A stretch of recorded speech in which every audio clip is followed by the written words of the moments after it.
The calmest person you know has a dark secret. They were not born that way. What broke them is what made them powerful. And in the next 10 minutes, you will learn the hidden psychology behind their silence. The neuroscience that separates reactive people from calculated ones. And most importantly, how to build that same unshakable calm inside yourself. But first, you need to understand this. Their calmness is not a gift. It is a scar. And that changes everything. Chapter 1. The origin.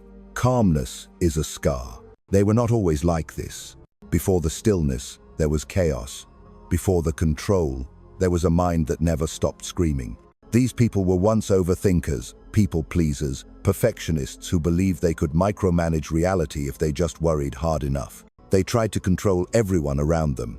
They believed that with enough planning, enough preparation, enough anxiety, they could force life to cooperate. They thought worry was productivity. They thought tension meant they cared. But here is what nobody tells you. Life does not negotiate. One day, something inside them shattered. A loss they could not prevent. A betrayal they did not see coming.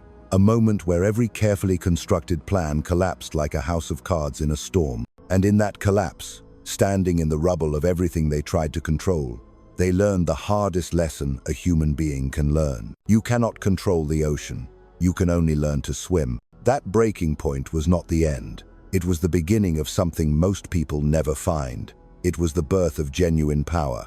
They stopped fighting the waves. They stopped building walls against inevitability. They stopped screaming at the rain to stop falling. Instead, they learned to stand in it, to let it wash over them, to accept that some things simply are, regardless of how you feel about them. Let me be clear about something. This acceptance is not apathy. It is not giving up. It is not pretending everything is fine when your world is on fire. It is something far more sophisticated. It is emotional intelligence. It is the ability to feel everything, deeply and completely, without letting those feelings hijack your decisions. It is the wisdom to know that reacting immediately almost never leads to clarity. It leads to regret. They learn to sit with discomfort the way you sit with an old friend, to hold space for uncertainty without trying to fill it with premature answers, to let emotions pass through them like weather systems, knowing that no storm, no matter how violent, lasts forever. Picture this. Someone cuts them off in traffic. The old version of them would have honked, cursed, let it ruin their next 20 minutes. The new version, they notice the anger. They feel it completely. They acknowledge it, and then they watch it dissolve because they understand something most people do not. That driver is not their enemy. That driver is probably rushing to a hospital, or running late to pick up their kid, or just had the worst day of their life. And even if they are just a jerk, why would you give a stranger the remote control to your emotional state? Over time, this becomes their default. Not because they stopped caring, but because they learned that caring does not require chaos. That love does not need anxiety to be real. That you can be deeply invested in outcomes while remaining detached from things you cannot control. The calmest people you know are often the ones who have felt the most. They have cried alone in cars. They have questioned everything about themselves at 3 in the morning. They have stared into the void and had to choose whether to jump or step back. And they chose to step back, not because they were weak, but because they were done letting their emotions make decisions their logic would have to live with. Their calmness is not a shield they hide behind. It is a sanctuary they built inside themselves when the outside world became too much, brick by brick, breath by breath, moment by moment. Chapter 2. The mechanism, the science of the gap. Inside your skull, there is a war happening right now. On one side is the amygdala. This almond-shaped cluster of neurons has been keeping humans alive for 200,000 years. Its job is beautifully simple. Detect threats, sound the alarm, flood the body with cortisol and adrenaline, prepare you to fight, flee, or freeze. The amygdala does not think, it reacts. It does not analyze, it assumes. Better to run from a stick you thought was a snake than to stand still near a snake you thought was a stick. This kept your ancestors alive on the savannah, but it makes you a mess in modern life. On the other side is your prefrontal cortex, the rational, logical, sophisticated part of your brain that can think ahead, consider consequences, weigh options, and choose responses instead of being controlled by reflexes. In most people, the amygdala wins. It is faster. It is louder. It takes over your entire system before your prefrontal cortex even realizes there is a situation. This is why people say things in anger they do not mean, why they make purchases they regret, why they send texts at 2 in the morning that ruin relationships. The amygdala does not care about your future. It cares about right now. But in calm people, something different has been built. Their prefrontal cortex has been trained, through thousands of repetitions and years of discipline, to step in before the emotional hijacking completes. They have installed a circuit breaker between stimulus and response. This is not magic. This is not genetics. This is neuroplasticity. Every single time you pause before reacting, you strengthen that neural pathway. Every time you choose not to respond to provocation, you teach your brain that it does not need to activate your entire nervous system just because something uncomfortable happened. You are literally rewiring yourself. Psychologists call this response flexibility. Viktor Frankl, the psychiatrist who survived Auschwitz, called it the last of human freedoms. The ability to insert a gap between what happens to you and how you respond. That gap is only about half a second long, 0.5 seconds. Less time than it takes to snap your fingers. But in that half second, everything changes. In that space, calm people ask themselves questions. Questions that reactive people never think to ask, because they are already yelling, already slamming doors, already spiraling into worst-case scenarios. They ask, is this worth my energy? Will reacting right now help or hurt? What is the deeper truth here beneath the surface drama? Is this person trying to hurt me, or are they just hurting? Am I responding to what is actually happening, or to my story about what is happening? And most importantly, they remind themselves of one fundamental truth that changes everything. This feeling, no matter how intense, is temporary. The anger you feel right now will be gone in 90 seconds if you do not feed it with your thoughts. The anxiety will pass if you stop catastrophizing. The hurt will heal if you stop picking at the wound. Neuroscientist Jill Bolte Taylor discovered that the physiological lifespan of an emotion in the body is 90 seconds. 90 seconds from trigger to complete dissolution, if you simply observe it without reacting. After that, you are choosing to keep it alive with your thoughts. Calm people know this. They have felt it enough times to trust it. So when anger rises, they do not become the anger. They observe it. They say internally, I am noticing that I feel angry right now. That tiny shift in language, from I am angry to I am noticing anger, creates space. And in that space is freedom. While others are already halfway through an argument, calm people are still deciding whether the argument is even worth having. While others are spiraling into panic, calm people are grounding themselves in what is actually true right now, not what might happen later. This is not avoidance. It is not suppression. It is not denying reality or stuffing emotions into a box. Those strategies destroy you from the inside.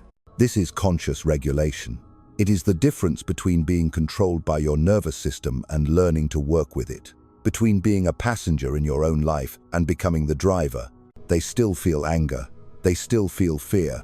They still feel sadness and disappointment and frustration. But those feelings no longer dictate their behavior. The emotions arise, they are acknowledged, they are felt completely, and then they are released. That is the science of calmness, not absence of feeling. Conscious relationship with feeling. Chapter 3. The power. Silence as a weapon. There is a reason why calm people are nearly impossible to manipulate. When you do not react, you become unpredictable. People cannot push your buttons if they cannot find where the buttons are. They cannot control you if they cannot trigger you. And that unpredictability is raw power in human interaction. Think about it. Most people reveal everything through their reactions. Show them criticism, and they get defensive, telling you exactly what they are insecure about. Provoke them, and they explode, showing you precisely what they care about most. Ignore them, and they chase, demonstrating their need for validation. They wear their wounds on their sleeves. They hand you the map to their weaknesses without realizing it. But calm people? They give nothing away. They listen more than they speak. They observe more than they engage. They keep their cards close, and their energy protected like it is the most valuable currency in the world. Because it is. Let me tell you what happens in a negotiation when one person is calm and the other is not. The reactive person talks too much, trying to fill the silence. They make concessions to ease their own discomfort. They reveal their position because tension makes them nervous. And the calm person? They just wait. They let the silence do the work. And they win without saying a word. This is not about being cold. This is not about being detached or emotionless or robotic. This is about being strategic with your energy. Calm people have learned a truth that most never figure out. Your emotional energy is your most valuable resource. More valuable than your time, more valuable than your money. Because once you give it away, you cannot get it back. And not everyone deserves access to it. They do not argue with people who are not interested in understanding. They do not explain themselves to people who have already made up their minds. They do not waste time defending their peace to people who profit from their chaos. Picture this scenario. Someone insults them in a meeting. The old version would have fired back immediately, proving themselves, defending their reputation. The calm version, they pause. They consider the source. They ask themselves, is this person's opinion of me relevant to my life? Does responding serve any purpose other than feeding my ego? 9 times out of 10, they let it go. Not because they are weak, but because they refuse to let someone else's emotional dysfunction become their emergency. There is also a fascinating psychological phenomenon that happens around calm people. Psychologists call it the mirror effect. When you remain calm in the presence of someone who is not, they are forced to confront their own chaos. Your stillness reflects their storm back at them like a mirror, and that makes people deeply uncomfortable, because deep down, beneath all the noise, they know they are overreacting. They know they are out of control. They know there is another way. And your calmness is living proof that the other way exists. That is why calm people are often both feared and respected. They are not playing the game everyone else is playing. They have stepped off the battlefield entirely. They have stopped fighting for validation. They have stopped defending themselves to people who are not listening. They have stopped trying to win arguments that do not matter. Instead, they conserve. They focus on what they can control, which is themselves. They move through life like water, flowing around obstacles instead of crashing into them. And in doing so, they win, without raising their voice, without proving anything, without burning energy on fights that do not change anything. Their silence is not weakness, it is control. And control, real control, is the most dangerous thing a person can possess. Chapter 4. The Transformation. Becoming the ocean. Calmness begins as armor, but over time, it becomes something far more beautiful. It becomes a sanctuary, a place of deep internal peace that no external circumstance can touch. It becomes the foundation for everything else. Clarity, purpose, presence, wisdom, compassion. Calm people do not just protect themselves from chaos. They create space for others to breathe. You can feel it when they walk into a room. The energy shifts, the tension softens, not because they demand it, not because they say anything, but because their presence alone is grounding. They do not raise their voice to match the noise. They lower the noise by simply being themselves. And here is the most beautiful part, the part most people never see. Calm people are often the most deeply emotional souls you will ever meet. They feel everything, joy more intensely, sadness more profoundly, love more completely. But they have learned something most people resist their entire lives. Feeling does not require explosion. Sadness can be held gently instead of dramatically. Anger can be channeled into clarity instead of destruction. Fear can be transformed into faith. They have become emotional translators. They do not just hear your words. They hear the intention beneath them, the fear behind the anger, the hurt behind the criticism, the love behind the worry. They do not just see your behavior. They see the wound driving it, and because of that, they can hold space in ways most people cannot even comprehend. They can sit with your pain without trying to fix it. They can listen to your story without interrupting with their own. They can be present in your grief without needing to fill the silence with empty comfort. They can witness your anger without taking it personally. They understand something most people miss in their rush to react. Healing does not happen in noise. It happens in stillness. In the quiet moments where you finally stop running from yourself and just sit with what is. Calm people have found that stillness inside themselves. And once you find it, once you really find it, you can never lose it, because it is not dependent on circumstances. It is not tied to whether your job is going well or your relationship is stable or your bank account is full. It is yours, built into you, part of your operating system now. This is the final transformation, the evolution from survival mechanism to way of being, from calmness as reaction to calmness as identity, from needing external peace to generating internal peace regardless of what is happening around you. They have learned what the ancient Stoics taught 2,000 years ago. Life will always bring storms. People will disappoint you. Plans will fall apart. Loss will find you. Chaos will knock on your door.